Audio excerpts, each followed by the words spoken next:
कहा जाता है कि रानी पद्मावती संकलद्वीप यानी वर्तमान श्रीलंका की राजकुमारी थी। उनकी सुंदरता और बुद्धिमानी की चर्चा दूर दूर तक फैली रहती थी।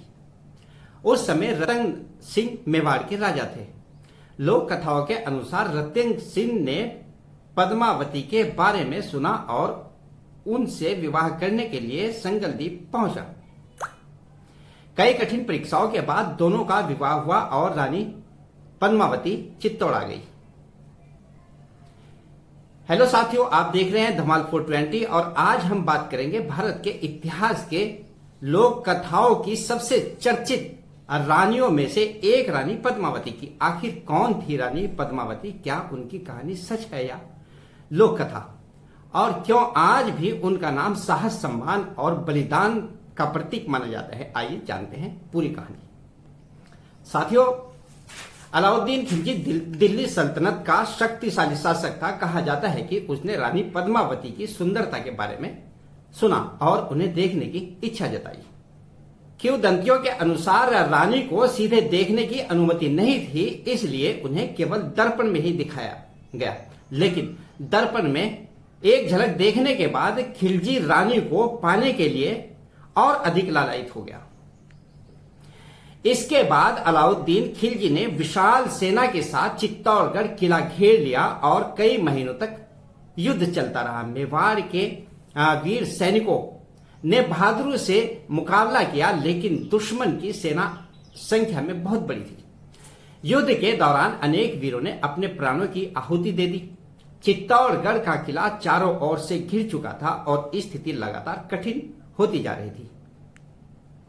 साथियों, जब यह स्पष्ट हो गया कि किले को बचाना मुश्किल है, तब रानी पद्मावती और किले की अन्य महिलाओं ने जौहर करने का निर्णय लिया। जौहर उस समय की एक प्रथा थी जिसमें युद्ध में हार निश्चित होने पर महिलाएं अपनी अस्मिता और सम्मान की रक्षा के लिए अग्नि में प्रवेश कर जाती थी।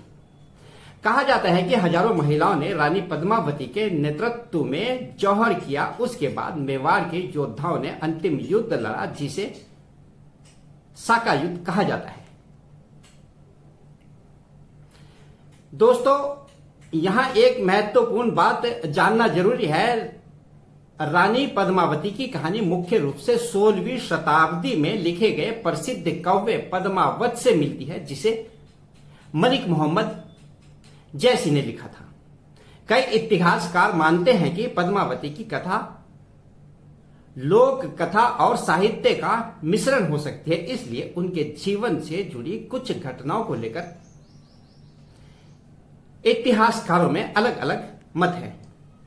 चाहे इतिहास हो या लोक कथा, रानी पद्मावती का नाम आज भी साहस, सम्मान और आत्म बलिदान के प्रतीक के रूप में लिया जाता है। राजस्थान की लोक कथाओं में उनकी वीरता और त्याग का वर्णन आज भी सुनने को मिलता है। उनकी कहानी पड़ोसियों से लोगों को, पीढ़ियों से लोगों को प्रेरित करती रही है। तो दोस्तों, ये थी रानी पद्मावती की चर्चित कहानी। इस कहानी में प्रेम, साहस और युद्ध है, बलिदान भी है। हालांकि इतिहासकारों के बीच इस कथा को लेकर मतभेद है, लेकिन भारतीय लोक परंपरा में रानी पद्मावती का स्थान आज भी बहुत महत्वपूर्ण माना जाता है। तो साथियों, अगर आपको यह वीडियो पसंद आया है तो वीडियो को लाइक करें, हमारे चैनल धमाल 420 को सब्सक्राइब करें और साथियों बने रहें हमारे साथ धमाल 420 में अगली वीडियो तक।